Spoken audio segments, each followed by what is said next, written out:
This particular casting of my hand is one that I've used as a symbol for the studio for many, many years, primarily because my own preference is to make things by hand and to use hand tools whenever possible.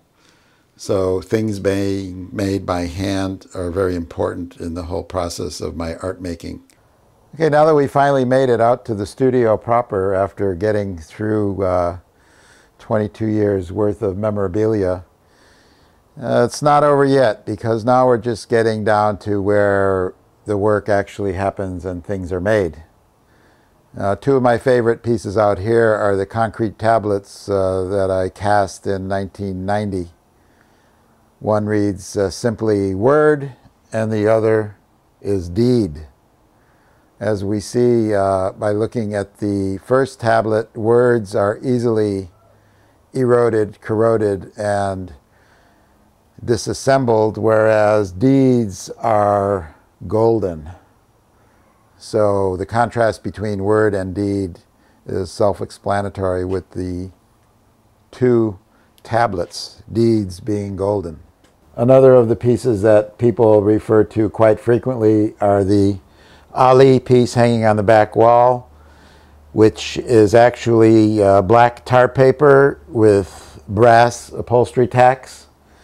And it is a copy of an original piece done by Jean-Michel Basquiat, referring to Muhammad Ali. And this is a piece that I used to get myself started after a long period of not making art again. So it was a warm-up exercise and became an homage to both Basquiat and Ali. The studio we're in now is the place where the monthly issues of ARTLIFE were actually physically collated every month for 22 years. And at that time, both of these tables were constantly empty, clean, and white, and ready for production. Since then, many changes have occurred, many projects have come and gone, and it's no longer necessary or possible to keep the tables empty.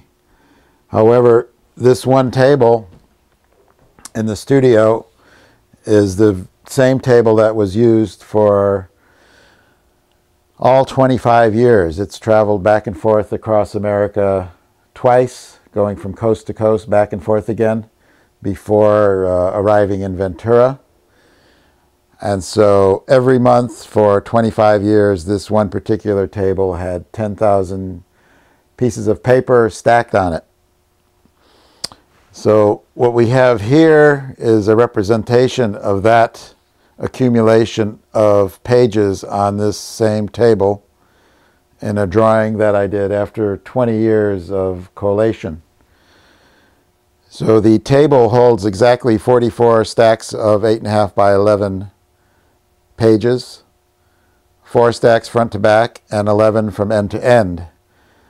So in the drawing, you'll see those same 44 stacks. However, in the drawing, there's 20 years worth of paper stacked on the table at one time. And the stacks on the table in the drawing would each be 15 feet high, which would be twice as high as the ceiling of the room. And that was at the 20th anniversary. So on top of that, we would have to add another 5 years worth to complete the entire edition. I always thought this drawing would be a great blueprint for an installation in an art gallery for a retrospective show of the ARTLIFE issues. The purpose of this particular photograph is to document the different stages of the progress of this idea, this concept, which began with the carving of the actual cuttlebone found on the shores of the Greek island, which was then followed by the tattoo, and then became the actual 6-foot-tall carving in the surfboard, which we've seen inside. And this is one of the castings from the mold of the original carving inside. So for me, it's a good illustration of the different phases that an idea can take and to what extent it can go. So these were the first 3 steps in the concept, and it certainly opens itself to many more in the future.